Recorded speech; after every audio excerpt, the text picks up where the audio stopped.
तो 3 तरह से हम करते हैं उसका रॉक की क्लासिफिकेशन करते हैं उनके कलर, उनके टेक्सचर और उनके मिनरल कॉम्पोजिशन की वजह से, ठीक है।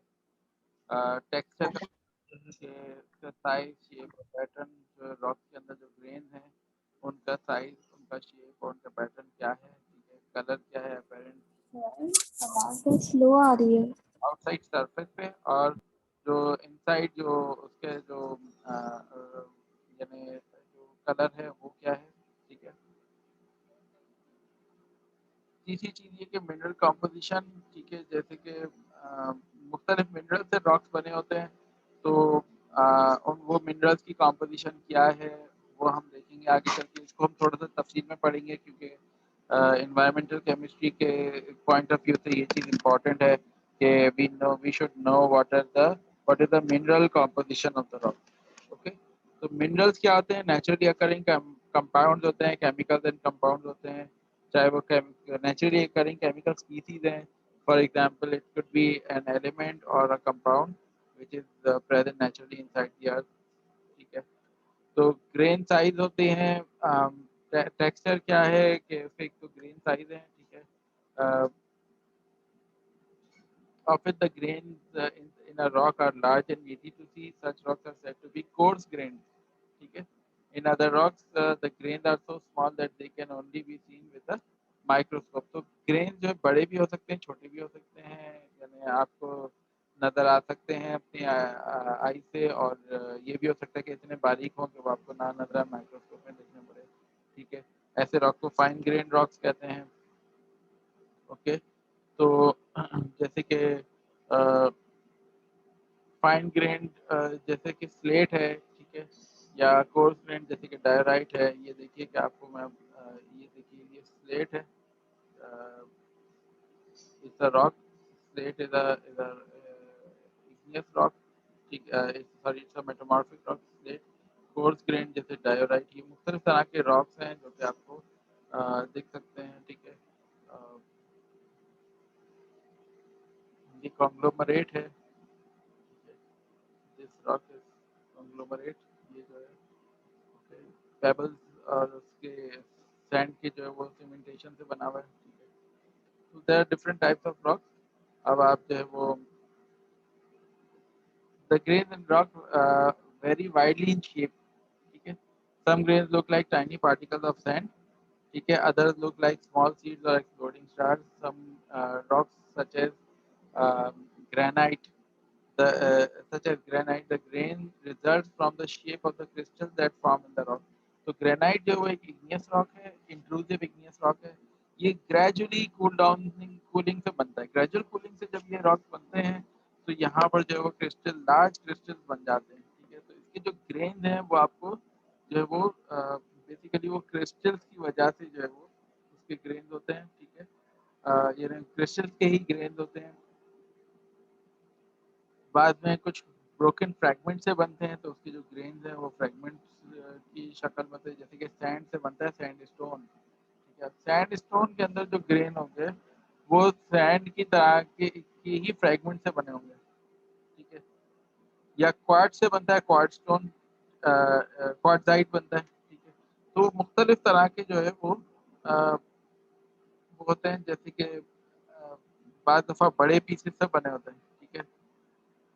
तो बड़े पीसेस से गोल पत्थरों से बने होते हैं। जब गोल पत्थरों से जो रॉक्स बनते हैं वो कॉन्ग्लोमरेट कहलाते हैं। पिछली स्लाइड में आपको देखा था। दे कैन बी जैक्ड और they can also be jagged like fragments in breccia. तो ये देखिए कि ये कॉन्ग्लोमरेट है, ठीक है, ये राउंडेड पेबल से बना हुआ है ये रॉक। तो ये एक अलग शक्ल है इसकी, और ये ब्रैकिया जो है ये अलग शक्ल है इसकी, ओके। ये फ्रैगमेंट से बने हुए हैं, ठीक है।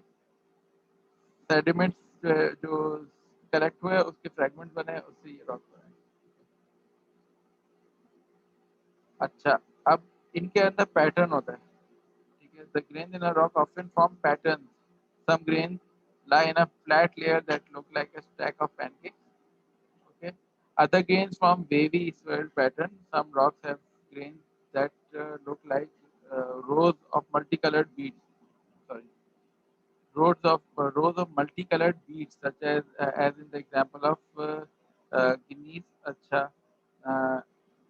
ये मैं आपको अभी दिखाता हूँ ग्रीस का जो है वो क्या उसका शेप होता है, ठीक है। पिछली उसमें दिखाया था। अच्छा, other rocks in contrast have grains that occur randomly through out the rock, ठीक है। मैं आपको एक second, let me show you.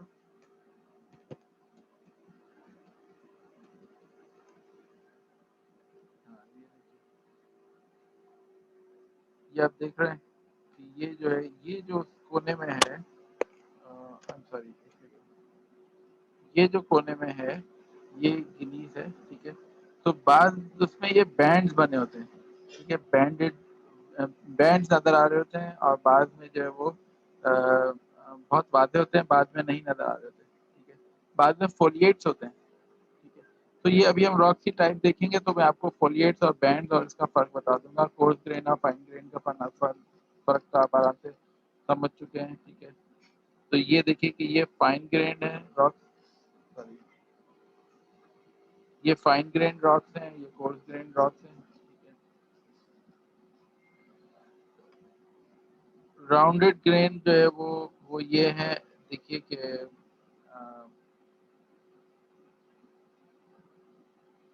और ये जैक ग्रेन है, ठीक है। अच्छा, अब बैंडेड और नॉन बैंडेड का ये जो है ये नॉन बैंडेड है, देखिए इसमें कोई बैंड आपको नजर नहीं आ रहे हैं, इसके अंदर आपको बैंड नजर आ रहे हैं, ठीक है। तो ये बैंड हैं, आप देख सकते हैं कि इस तरह से आपको नजर आ रहे हैं लाइन, और इसमें कोई इस तरह की लाइन नहीं है, ये नॉन बैंडेड रॉक कहलाते हैं, ठीक है। तो रॉक जो है अपनी शक्ल के हिसाब से, जो उनके शक्ल होती है उसके हिसाब से होते हैं, और यू कैन सी दीज, एक ये इग्नियस रॉक के बारे में मैंने आपको ऑलरेडी एक्सप्लेन कर दिया शुरू की स्लाइड में, ठीक है, कि मैग्मा से बनते हैं, और जो है वो इसके उसको कहते हैं इग्नियस, के फायर के वजह से, फायर से बना हुआ रॉक है, ठीक है। तो ये जो है इग्नियस रॉक की एक टाइप है, और टाइप्स ऑफ इग्नियस रॉक्स जो है वो दो तरह के होते हैं, we talk about it, intrusive exclusive.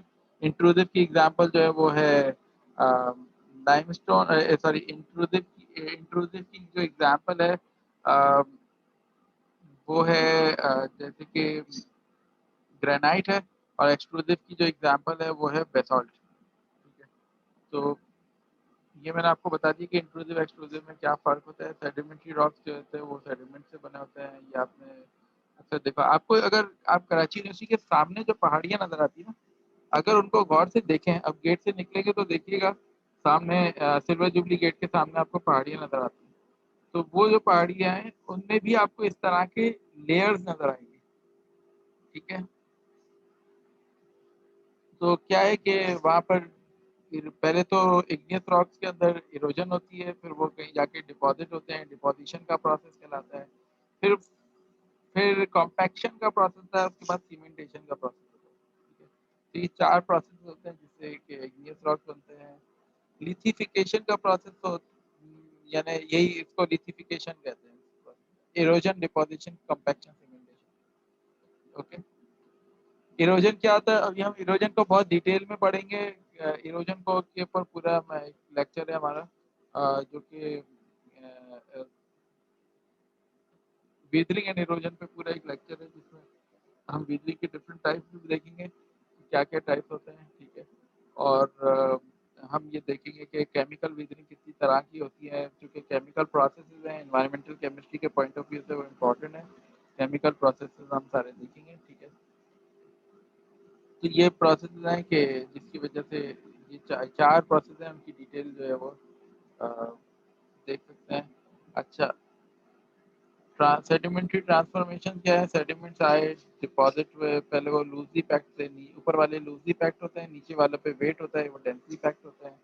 फिर सेडिमेंट्री पार्टिकल, इसमें दो तरह के, इसमें सेडिमेंट्री रॉक्स में दो तरह के जो है वो पार्टिकल्स होते हैं, ये दो तरह के मटेरियल होता है। एक सेडिमेंट्री पार्टिकल्स होते हैं, वो पार्टिकल्स जो इसका सेडिमेंट वहाँ सेटल डाउन हो रहा है। दूसरा सीमेंटिंग मटेरियल है। ये सीमेंटिंग मटेरियल भी बड़ा इंपॉर्टेंट होता है, जिसकी वजह से वो पार्टिकल आपस में जुड़ जाते हैं, ठीक है। तो बाद दफ़ा ये क्ले होता है सीमेंटिंग मटेरियल, बाद दफ़ा कोई और मटेरियल हो सकता है, ठीक है, जो कि उसको जो है वो सेडिमेंट्री पार्टिकल्स को आपस में जोड़ के रखता है। अब वाटर या विंड डिपॉजिट्स के सेडिमेंट्स होते हैं, ठीक है, heavy sediment press down on their beneath. अच्छा, जो डिजॉल्व मिनरल्स होते हैं वो सीमेंटिंग एजेंट के तौर पे काम करते हैं। तो मेटामॉर्फिक रॉक के बारे में मैंने आपको एक्सप्लेन कर दिया कि वो हाई टेम्परेचर प्रेशर की वजह से बनते हैं। ये सेडिमेंट्री रॉक नीचे ज़मीन के अंदर चले जाते हैं, वहाँ पर उनके ऊपर हाई टेम्परेचर प्रेशर बनता है। इसके जो मिनरल्स होते हैं वो अलाइन हो जाते हैं, उसकी वजह से फोलिएट्स और बैंड बन जाते हैं। अक्सर आपने देखा कि बैंड बन रहे होते हैं उसके अंदर, ठीक है। तो ये फोलिएट्स या बैंड जो बनते हैं ये बेसिकली ये हाई प्रेशर की वजह से होते हैं। अच्छा, बाद दफ़ा इसमें बड़े वेल डेवलप्ड क्रिस्टल्स बन जाते हैं। और मैंने आपको एग्जांपल दी जैसे कि लाइमस्टोन कन्वर्ट हो जाता है किसमें, मार्बल में। और जो वो होते हैं क्या कहते हैं, एक तो लाइमस्टोन होता है मार्बल में कन्वर्ट हो जाता है, और दूसरा जो है वो ग्रेफाइट है, ये डायमंड में कन्वर्ट हो जाता है। इसी तरीके से और बहुत सारे किस्म के मेटामॉर्फिक रॉक्स हैं जो कि होते हैं। हम जो है अपने नेक्स्ट टॉपिक की तरफ जो है वो हम बढ़ते हैं। ये देखिए, ये आपको जो है वो मेटामॉर्फिक रॉक्स की एग्जांपल दी हुई हैं, ठीक है। ग्रेनाइट जब मेटामॉर्फिज्म में के प्रोसेस से गुजरता है तो वो ग्नीस बन जाता है, ठीक है। इसकी शक्ल थोड़ी सी चेंज बन जाती है, फोलिएट्स आ जाते हैं। शेल है, shale is a rock which is a sedimentary rock, और ये शेल जो है वो कन्वर्ट हो जाता है स्लेट के अंदर। तो इसके अंदर परतें बन जाती हैं, परतें आ जाती हैं। बचपन में आप में से शायद किसी ने स्लेट पे लिखा हो, आई डोंट नो, हमने अपने बचपन में स्लेट यूज की है। तो स्लेट जो है वो ये इसी को इसे ही नाम आया है, स्लेट। सैंडस्टोन जो है वो सैंडस्टोन जो है वो होता है, सैंड से बनता है। सैंड की डिपोजिशन कंपैक्शन से सैंडस्टोन बन जाता है, मेटामॉर्फिक रॉक होता है। मेटामॉर्फिज्म के प्रोसेस से गुजरता है तो वो क्वार्टजाइट बन जाता है। तो ये इसी पे जब हाई टेम्परेचर प्रेशर आता है तो इसकी जो फिजिकल फॉर्म है वो चेंज हो जाती है, कन्वर्ट हो जाती है, ठीक है।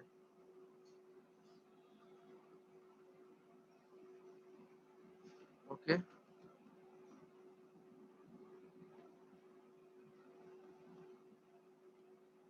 तो ये यहाँ तक ही था, इसको हम यहीं तक ही रखते हैं। हमें आपको जो है वो दूसरा जो है वो बताता हूँ।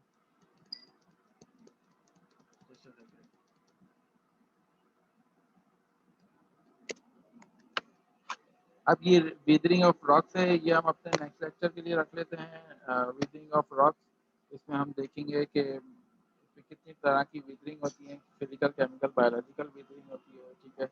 इसके इन सबको हम डिटेल में उसके ऊपर बात करेंगे। वेव एक्शन है, ये फिजिकल विदरिंग का पार्ट है, ठीक है। फ्रीजिंग ऑफ इन क्रैक्स, जब पानी फ्रीज होता है तो एक्सपैंड होता है, एक्सपैंड होता है तो वो जो है वो जिस कंटेनर में होता है कंटेनर को तोड़ भी देता है बाद में, ठीक है। तो अगर आप पानी की बॉटल भर के, शीशे की बॉटल में अगर पानी भर के फ्रीजर में डालते हैं तो बॉटल फट जाती है, क्रैक हो जाती है, ठीक है। तो वो जो है वो कैसे क्रैक होती है ये आप समझ सकते हैं। पानी है ना, जब भी फ्रीज होता है तो एक्सपैंड होता है, एक्सपैंड होता है तो क्रैक हो जाता है। प्लास्टिक बॉटल होती है वो थोड़ी सी फ्लेक्सिबल होती है, वो नहीं फटती, लेकिन जो शीशे की बॉटल होती है वो फट जाती है। तो इसका रीज़न क्या है? रीज़न सिंपल यही है कि पानी जब फ्रीज होता है एक्सपैंड होता है। इसी तरह रॉक्स को भी वो तोड़ देता है, रॉक्स को, जब पानी रॉक्स के अंदर जाके फ्रीज होता है। फिर मुख्तलिफ प्रोसेस हैं, केमिकल प्रोसेस हैं, हम ये हमारे कोर्स का पार्ट है, बहुत डिटेल में हम इसको देखेंगे कि कौन से कंपाउंड हैं पानी में डिजॉल्व होने की वजह से रॉक से निकल आते हैं, रिमूव हो जाते हैं। सॉल्युबल मटेरियल होता है पानी का, पानी में सॉल्युबल सॉल्ट्स होते हैं जो कि डिजॉल्व होकर निकल आते हैं। फिर हाइड्रेशन, हाइड्रोलिसिस, कार्बोनेशन का प्रोसेस है, ठीक है। तो इनकी डिटेल हम देखेंगे कि क्या है, सॉइल का टेक्सचर है वो देखेंगे, ठीक है। तो ये सारी चीज़ें हैं। मैं इसमें इसीलिए आप बेहतर है कि एलन विंसफील्ड वाली जो किताब मैंने आपको शुरू में दी थी, इन्वायरमेंटल केमिस्ट्री, उससे पढ़ें। वो उसमें आपको काफ़ी अच्छा आसानी के साथ जो है वो आपको उसमें मिल जाएगा। अगर किसी का कोई क्वेश्चन है तो प्लीज़ आप लोग पूछ सकते हैं। Sir, excuse me, sir. हाँ, बोले बोले। सर रिकॉर्डिंग सेंड कर दीजिएगा ग्रुप में।